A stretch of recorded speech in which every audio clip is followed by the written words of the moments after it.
Καλωσορίζω. Καλωρίζω και στο νέο Υπουργείο. Έχετε πάρει πια το κολλάει. Ρονταριστήκατε στο Υπουργείο Εσωτερικών, επομένως εδώ θα κυλήσει πιο άνετα το πράγμα. Αγαπητοί κύριοι συνάδελφοι, αγαπητέ κύριε Αποστολίδη, αγαπητέ κύριε Υφυπουργέ, παραλαμβάνω σήμερα από εσάς το Υπουργείο Διοικητικής Μεταρρύθμισης και Ηλεκτρονικής Διακυβέρνησης με ένα σφίξιμο στην καρδιά, γιατί αποχαιρετώ έναν συνάδελφο με τον οποίο είχα την τύχη να συνεργαστώ για 30 μόνο μέρες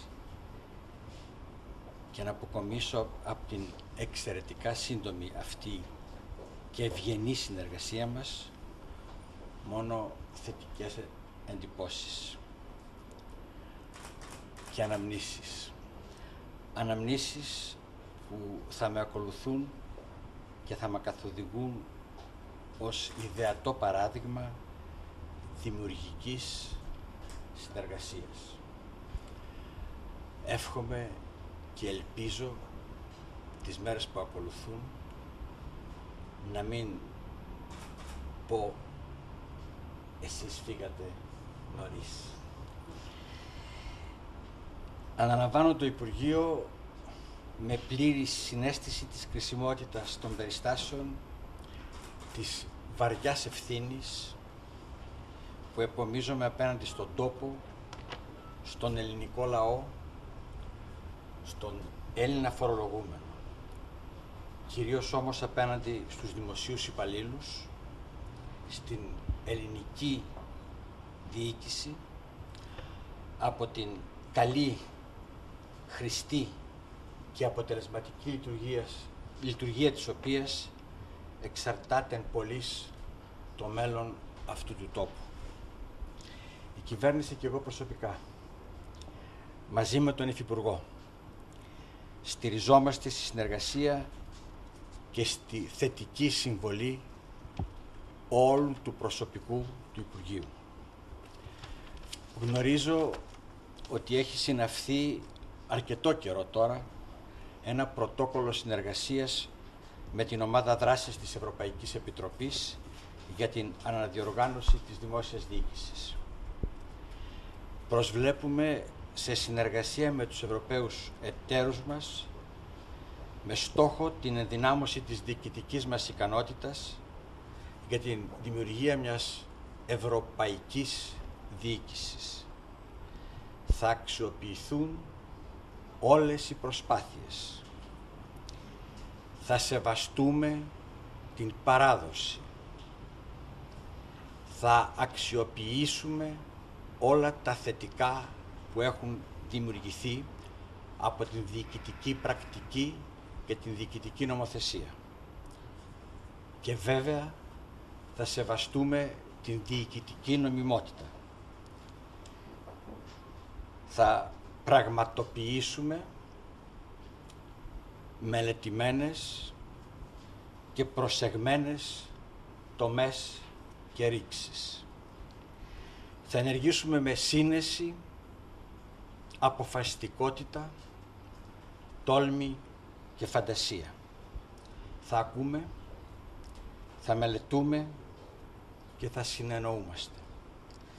Θα αποφασίζουμε με διαφάνεια και μετά από καλόπιστο και υπεύθυνο διάλογο με όλους τους παράγοντες. Θέλω να ευχαριστήσω τον Πρωθυπουργό της χώρας, τον κύριο Σαμαρά, για την εμπιστοσύνη που έδειξε στο πρόσωπό μου, αναθέτοντάς μου ένα τόσο κρίσιμο Υπουργείο.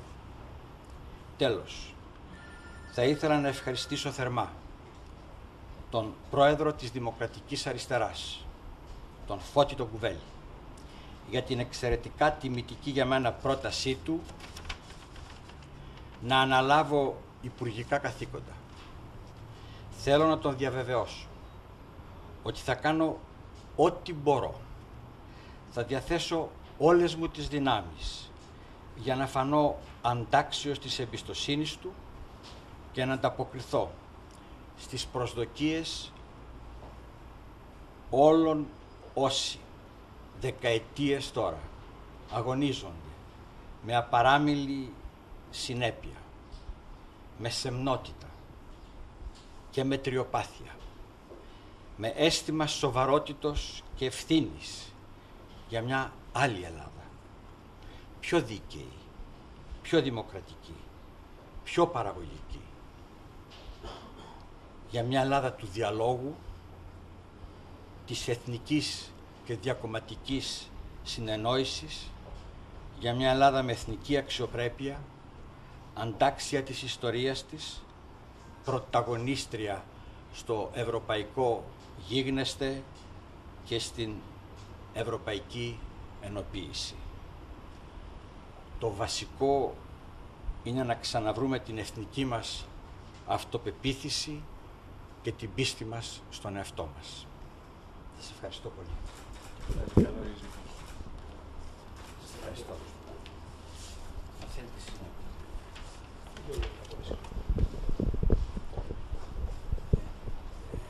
Είναι πολύ μεγάλο το βάρος της ευθύνης για όλα τα μέλη της κυβέρνησης που ορκίστηκε χτες.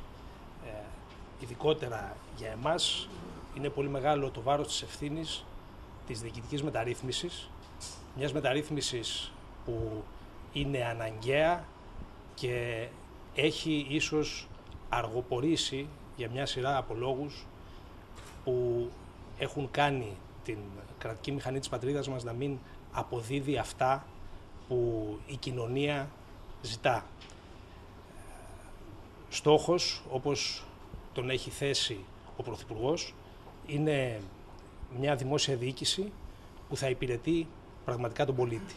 Μια δημόσια διοίκηση που θα δημιουργεί συνθήκες που θα διευκολύνουν και την έξοδο της πατρίδας μας από την κρίση. Πάνω σε αυτές τις γραμμές θα εργαστούμε. Είναι ιδιαίτερη τιμή για μένα η ανάθεση από τον Πρωθυπουργό της ευθύνης αυτής. Είναι ιδιαίτερη τιμή για μένα που θα υπηρετήσω ως υφυπουργός με υπουργό τον καθηγητή, τον κύριο Μανιτάκη, η σοφία του οποίου πάνω στο αντικείμενό μας αναγνωρίζεται από όλους. Θα ήθελα να πω δύο σύντομα λόγια και για την πλευρά της ηλεκτρονικής διακυβέρνησης, της αξιοποίησης των νέων τεχνολογιών στη δημόσια διοίκηση. Είναι ένα ζητούμενο εδώ και χρόνια. Έχουν ήδη γίνει προσπάθειες. Θα κρατήσουμε, όπως είπε και ο Υπουργός, τα θετικά από τις προσπάθειες αυτές. Θα προσπαθήσουμε να χτίσουμε με μια νέα φιλοσοφία ένα καινούριο οικοδόμημα, μια μεταρρύθμιση της δημόσιας διοίκησης με αξιοποίηση των νέων τεχνολογιών. Δεν θα επιχειρήσουμε να κάνουμε τις δομές και τις διαδικασίες που ήδη υπάρχουν ψηφιακές. Αν επιχειρήσεις να κάνεις τη γραφειοκρατία ψηφιακή, πάλι καταλήγει σε ένα μη αποτελεσματικό μηχανισμό. Θα επιχειρήσουμε με την βοήθεια και των άλλων Υπουργείων να αξιολογήσουμε τις υφιστάμενες δομές και διαδικασίες και να τις επανασχεδιάσουμε λαμβάνοντας υπόψη τις δυνατότητες που οι νέες τεχνολογίες δίνουν μέσα στα πλαίσια της γενικής φιλοσοφίας της ψηφιακής ατζέντα της Ευρωπαϊκής Ένωσης για το 2020, προσαρμοσμένης βέβαια στις δικές μας ανάγκες και προτεραιότητες, αξιοποιώντας τη γνώση και την εμπειρία που υπάρχει σωρευμένη στη δημόσια διοίκηση, αξιοποιώντας ακόμα τη γνώση και το ταλέντο που υπάρχει στην Ελλάδα πάνω στο χώρο των νέων τεχνολογιών. Γνώση και ταλέντο που δεν έχει αξιοποιηθεί ως σήμερα στο μέγιστο βαθμό. Πιστεύουμε ότι αυτό το σωρευμένο κεφάλαιο της γνώσης και του ταλέντου θα είναι βασικός μας σύμμαχος για την επόμενη μέρα. Με την συνεργασία όλων των παραγόντων που προανέφερα, μέσα στις γενικές κατευθύνσεις και τη φιλοσοφία του Πρωθυπουργού και στο πλαίσιο που ο Υπουργός προδιέγραψε, θα αρχίσουμε να εργαζόμαστε από σήμερα κιόλας. Ο κύριος Υφυπουργός δεν γνώριζε μέχρι χτες ότι έχουμε μια κοινή καταγωγή. Ότι είμαι Χανιώτης. Βεβαίως. Ότι έχει ο πατέρας μου γεννηθεί στη Χαλέπα. Ότι κατάγομαι από το Ακροτήρι. Και ότι και οι δυο καταγόμαστε από τα Χανιά, από τον τόπο του μεγάλου μεταρρυθμιστού της σύγχρονης Ελλάδας, του Ελευθερίου Βενιζέλου. Δεν ξέρω αν είναι τύχη ή θεία πρόνοια. Εγώ νομίζω ότι συνειδητοποιώντας την κοινή μας καταγωγή, από κοινού να δουλέψουμε για να φανούμε ότι είμαστε αντάξιοι απόγονοι εκείνου του μεγάλου μεταρρυθμιστού. Η κοινή μας καταγωγή κάνει ακόμα μεγαλύτερη την ευθύνη. Να λαμβάνουμε. Σας ευχαριστούμε πολύ. Ευχαριστούμε.